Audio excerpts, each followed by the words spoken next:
Welcome back. It's Friday. I'm feeling great on this Friday. I don't know about you, but I'm really excited for today's Love, Learn, Leadership show as we're in our 5th week now of having conversations with building level leaders from across our state, hearing about the great things that are going on in education, and really grateful this week to welcome Jeremy Behnke of Lincoln Heights Elementary as our featured building level leader. And then we also have Julie Downing back once again from ESU 13 and the NDE SEED Team. She does a lot with just working with districts, but also like thinking about some of those different principal standards. And so love kind of getting her perspective. And I just get to hang out and learn from these two and share out a little bit as well. And so Jeremy, thanks for taking the time, Julie as well, for joining us today. It's good to be here. Yeah, excited to be here. Thank you. Yeah, and just what a great way to end the week too, to like get a chance to reflect a little bit about some of those positive things. And so we're going to just dive right into that, and starting off with Jeremy, and we're going to go through the love from this week. And so whether these are personal or professional, just thinking about over the course of about the last 5 or 6 days, what's something that you really loved from that time? Yeah, sure. Thank you. I've been thinking a lot about this, and my love for the week goes back to the first day of school with the new staff. And I really committed to doing a team unity building activity around the book Stick Together by John Gordon. And I had no idea how it would work. And it worked out better than ever anticipated. And that was really cool. But my love around that is everything's really great the first day of school, but then it really matters as you're going through the process and what that sticking together really truly means. And in the last couple of weeks, we've had some hills to climb. And in those hills, we've really truly stuck together, and I've appreciated that. So regardless of what's happening in our school, teachers, paras, students, staff members in general are stepping up and helping out where it's needed. So my love is seeing that the people really truly buying into what we're doing at our school so we can better serve the students and the families that we're serving at Lincoln Heights Elementary. And it's just been a blessing to be able to see that happen and to see really truly people sticking together to do what's best for kids. And so that really is my love this week. And it's cool because I'm seeing the love that our staff members have for our kids, and our kids are responding so well. So that's been my love this week. Oh, you can hear that like theme of relationships just across the culture there, right? Whether it's like amongst the staff or in their relationship with the students. And that's awesome that the level of intentionality, right? That started from the beginning of the year with this activity that you mentioned. And so I'm going to press into that for a second, Jeremy, and ask, can you tell us a little bit what that initial activity was? Yeah, absolutely. I know that wasn't this week, but like, what did that look like when the year started? Yeah, so it all started for me finding the book from John Gordon, obviously Stick Together, and it's centered around a basketball team that had high expectations to do a really great job. So I was like, how do I take this wonderful philosophy of a basketball team and apply it to an elementary staff of people who could maybe even care less about sports? So I went and gathered a bunch of sticks, and as I gathered 55 sticks for our staff members, we broke them up into groups centered around these 10 words: kindness, integrity, trust, consistency, inclusion, love, hope, believe, ownership, and connection. So around those 10 words, I put 10 groups of 5 together, and each group had a specific word. I gave them 10 to 15 minutes to come up with what that word meant to them, and what it meant for them inside their classroom, inside our school, what they'd like to see that work, how they'd like to see that work. So like, for example, the word ownership. What does it mean when you as an adult in our building have ownership? But then also, what does it mean and look like for our students to have ownership? And so they came up and they presented their poster to the whole staff. And everything that I wanted to say to a staff on the first day of school about the climate that we wanted to create wasn't from me. It was from them. And it was awesome to see. It was just really exciting. And our staff members really bought into it. And then the stick piece was, how can you make these sticks or your stick as strong as possible? So naturally you have some people wanting to tape it or glue it. But most of them kind of bought into the idea that I was hoping they would buy into, that once you put the sticks together, then you can't be broken. And so it's really cool. I wish I could take my computer out into the office right now and show you what this looks like. But up on our wall, we have all the bundles of sticks divided into those words. And then on the side of the sticks, it says stick together. So it's just our visual reminder as we're walking in and out of the office each day that's our intention and what we need to do as a staff as we're working together to serve our students and families at Lincoln Heights Elementary. And so it was a wonderful activity and it went really well. So just been able to reflect a lot on that this week as October is approaching, and the honeymoon is over. And so that's when sticking together is really important. Gosh, I absolutely love that. I wish I'd been there for that, because I'm sure as people were sharing out about those different words, it is so affirming and great for a culture when you hear your peers sharing things that inspire you, that resonate with you, and really speak to the why behind why you show up each and every day. And so it's awesome too that you have that not only as something that you kick the year off with, but as you said, that's ongoing. It's displayed in a public place. It's something we're going to get back to, especially once you start to get into some of those seasons that every school year has, where it gets pretty tough and the guy drags a little bit. And that's when you need that the most. And so it's really awesome to hear that that's been focus this year for you. And so thanks. I'm inspired already by hearing that example. And I'm going to pivot to Julie here for a second. And I would be remiss if I didn't actually go back and cover a step that I missed earlier. And that was, I was going to have Julie introduce Jeremy. So let's do that now, I guess, before we get into Julie's love. Sure. So Jeremy Behnke has been out here in our Panhandle working in schools for about 18 years. He was an elementary teacher. So I got to know him from the ESU level as an elementary teacher, and then have watched him rise into leadership and his principalship. He's been a principal for 7 years for Scottsbluff Public Schools. This is his first year at Lincoln Heights, which is why he's really working hard on building that culture, and why that activity that he just talked about was so pivotal for him this year.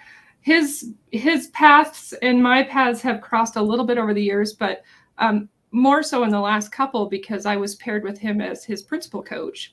And just to say, he's probably one of the most reflective, thoughtful professionals that I get to work with. And that's a coaching appointment that I look forward to every month, because I learn as much as he does. So we've been working on those, some goals that he has based in the Nebraska teacher and principal standards. And this idea of building culture, rapport, and relationships is part of our work together. So I've gotten to watch that idea start as a spark and kind of grow into the really, really effective reminder that it is for his building today. So that's been fun. So there's a love in and of itself. Yes. Yep. Yep.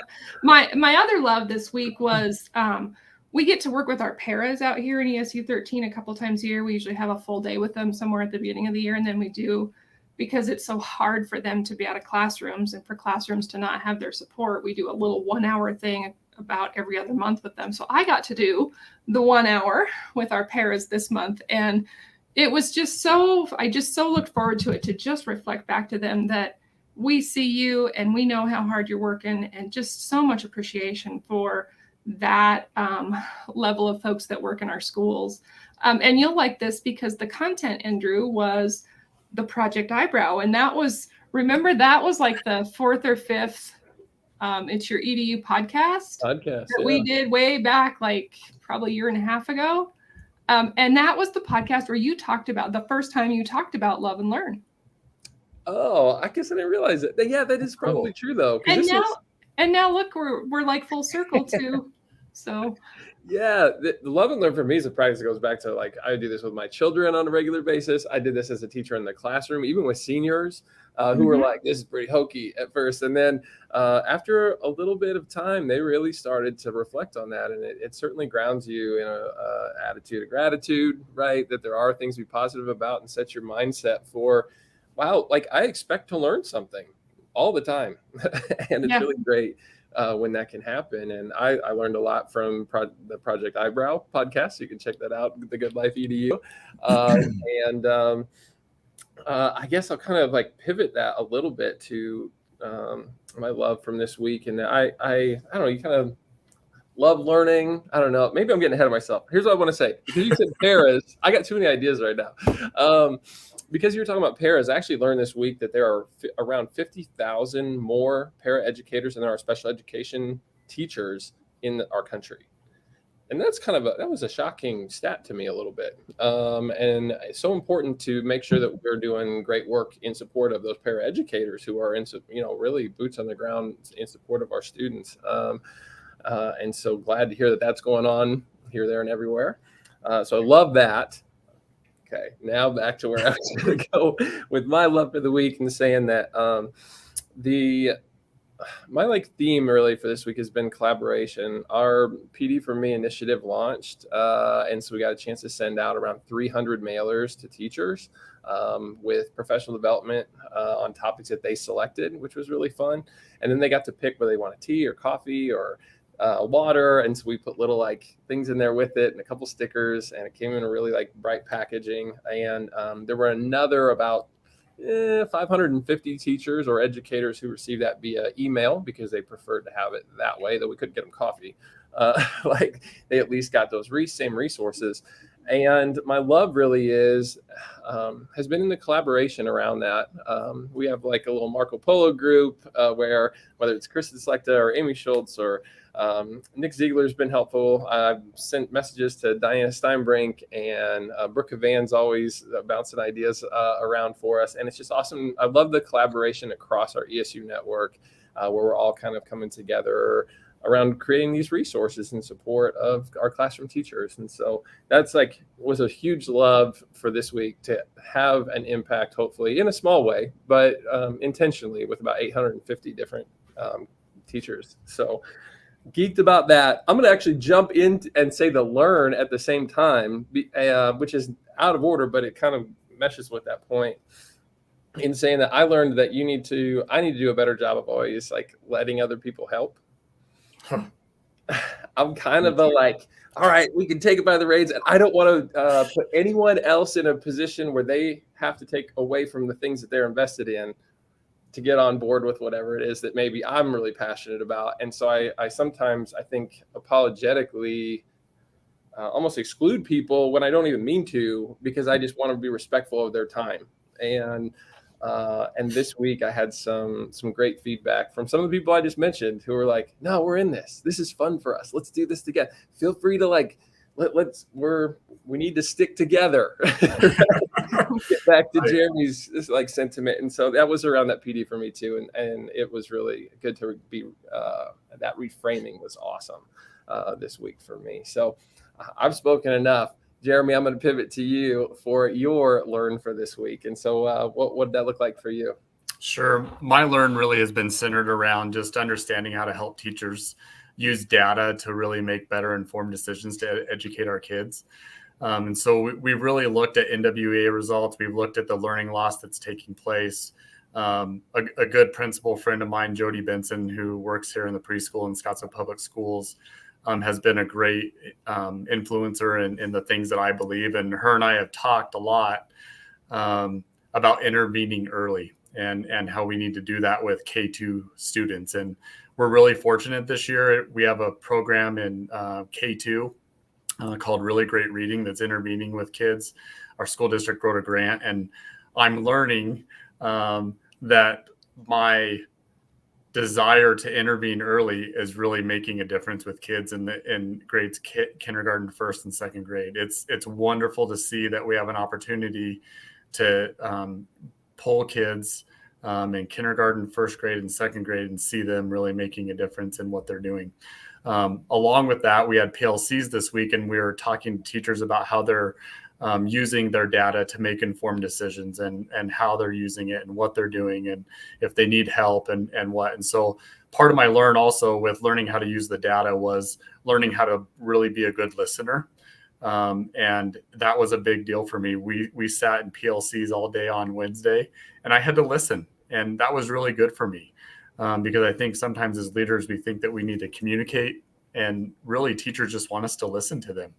And so I just took a step back and listened to the teachers about how they were using some of their data to really do great things with our kids. And so that was a good learn for me. And I'm learning how to use the data to ask them questions as well. And so that's been a goal of mine in my work with Julie as well, as just becoming more familiar and really being intentional about understanding the data that we do or the data that we get and how we use it.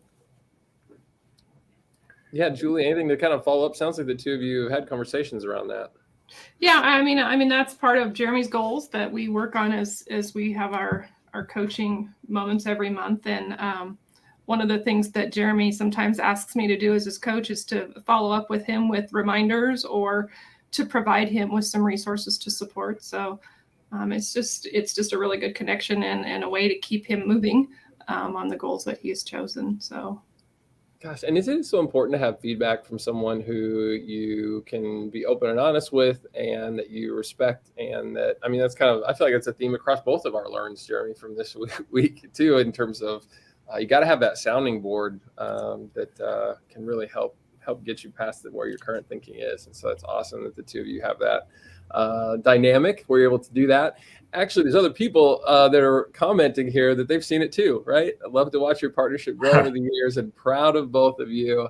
And so I would, thanks for leaving a comment. Encourage others to do the same should you be inclined. And Julie, what was your learn from this past week?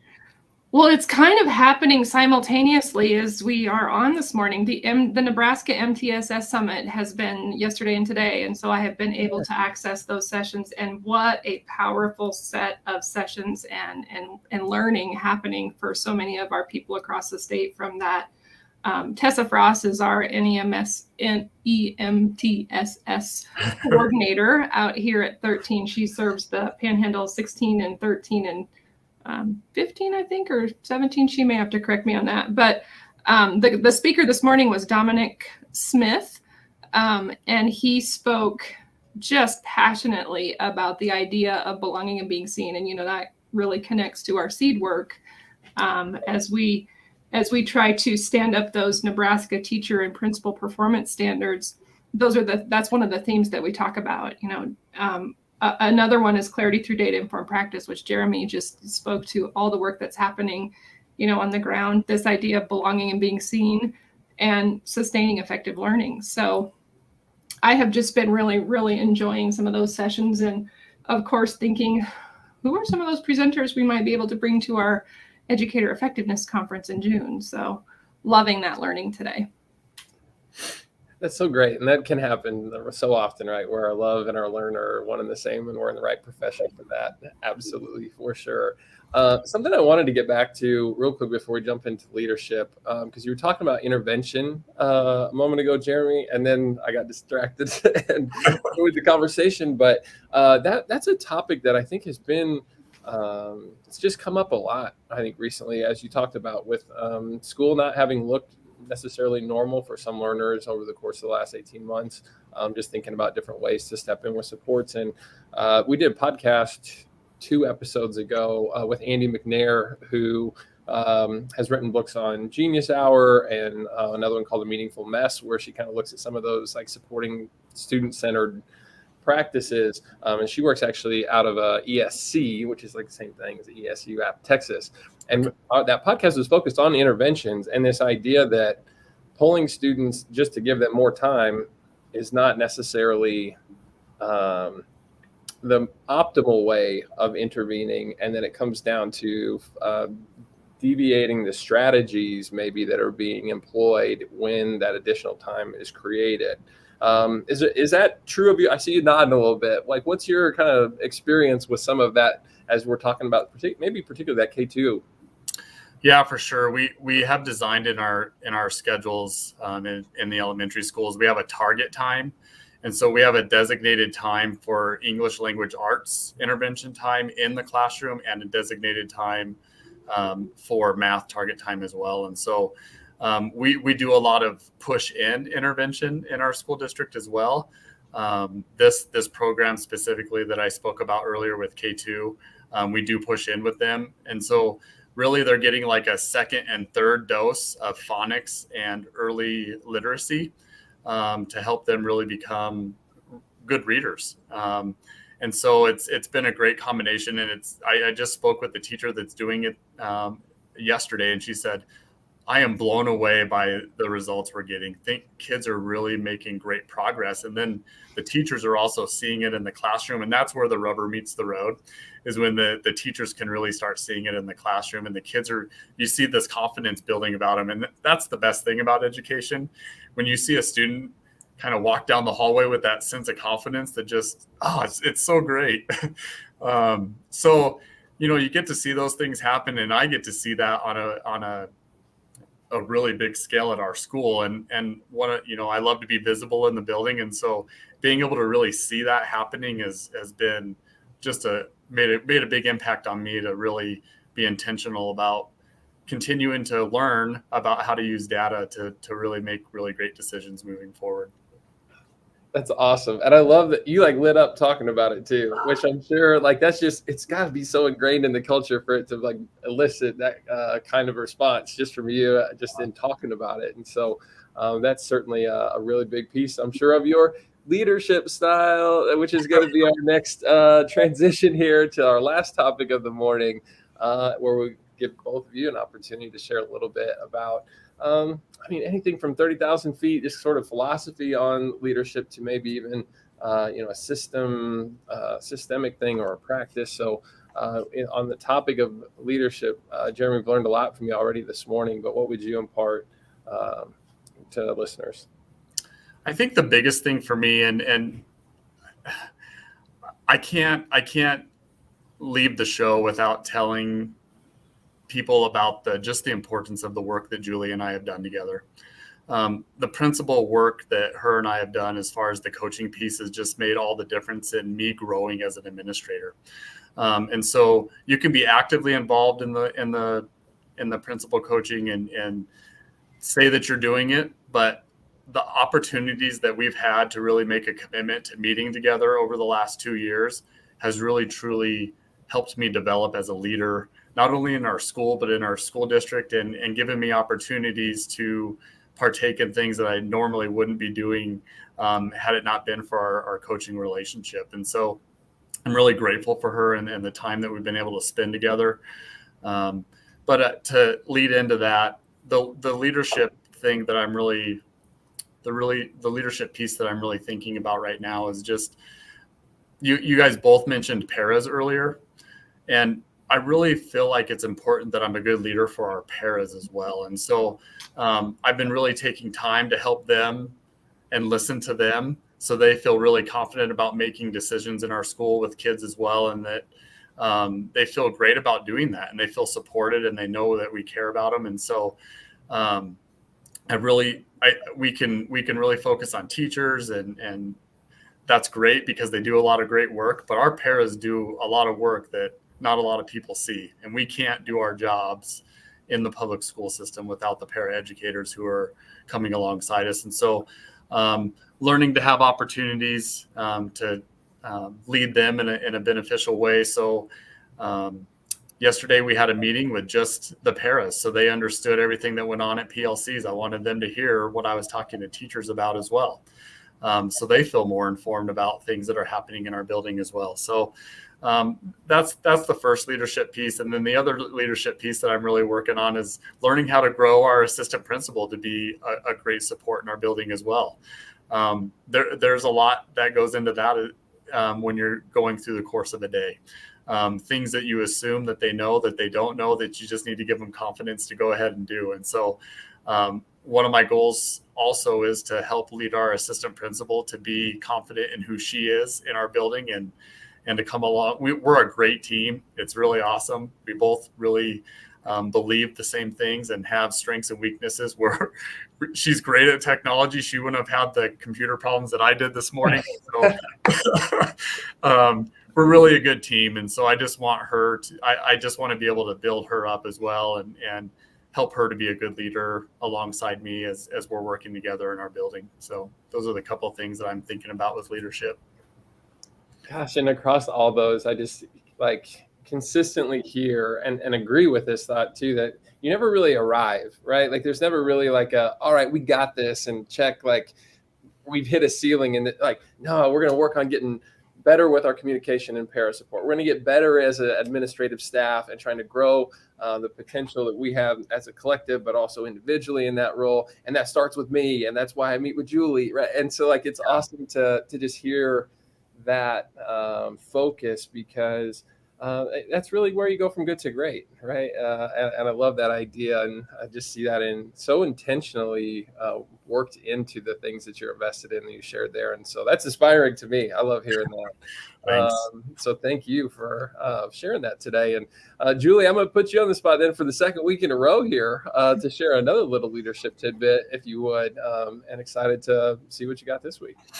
Yeah, so I just have to go back a second to Jeremy's always so kind and generous with his appreciation for the coaching that he's been able to be a part of. But what I want to add to that is that it only works because there's coaching at every level. And I had, a lot of coaching from ESU 7, because Jeremy actually saw the coaching model from Mark and Brooke, Mark Brady, Brooke Cavan at ESU 7, brought it back to ESU 13 and said, can we do this?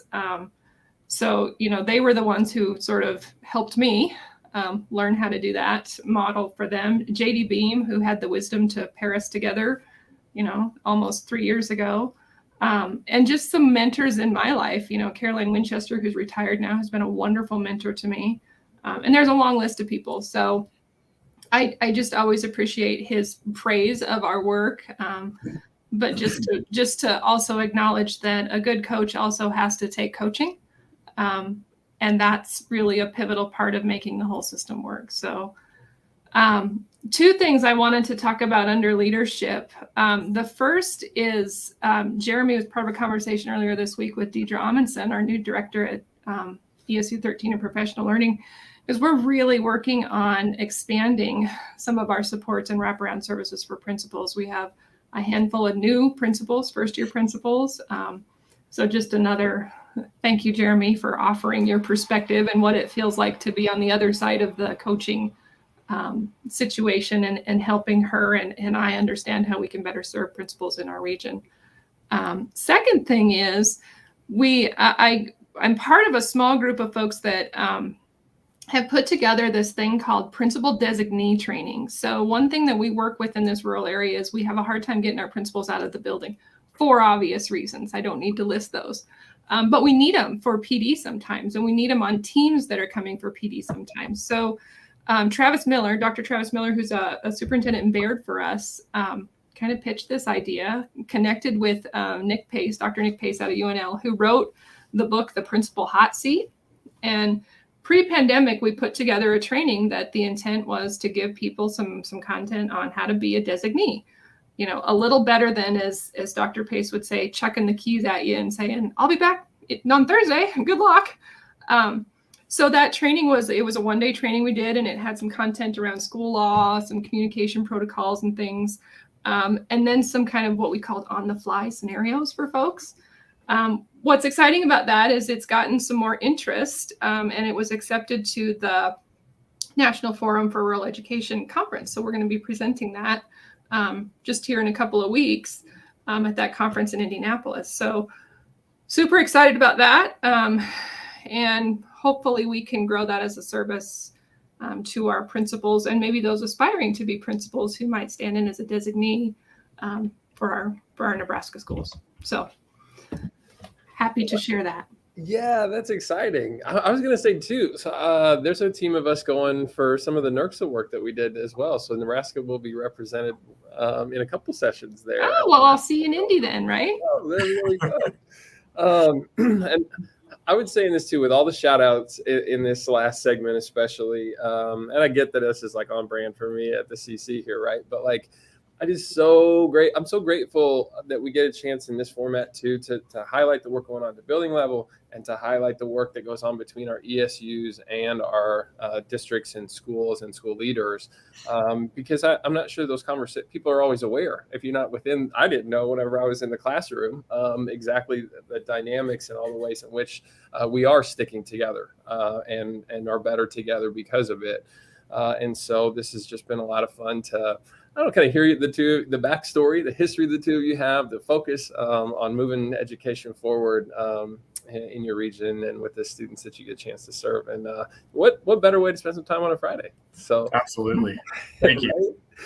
So yeah, Jeremy, thank you so much. Julie as well. Just really grateful for your time, your contributions to today's conversation. And I am excited that we'll be back again next week with another conversation around this and for the duration of this fall. And so make sure if you're tuned in to listening to this, that you can check us out next week at 9 a.m. Mountain Time, 10 a.m. Central. Got to get that in there. And I think that's it for this week. So thanks, and we'll see you guys. Thank you. Soon. Take care.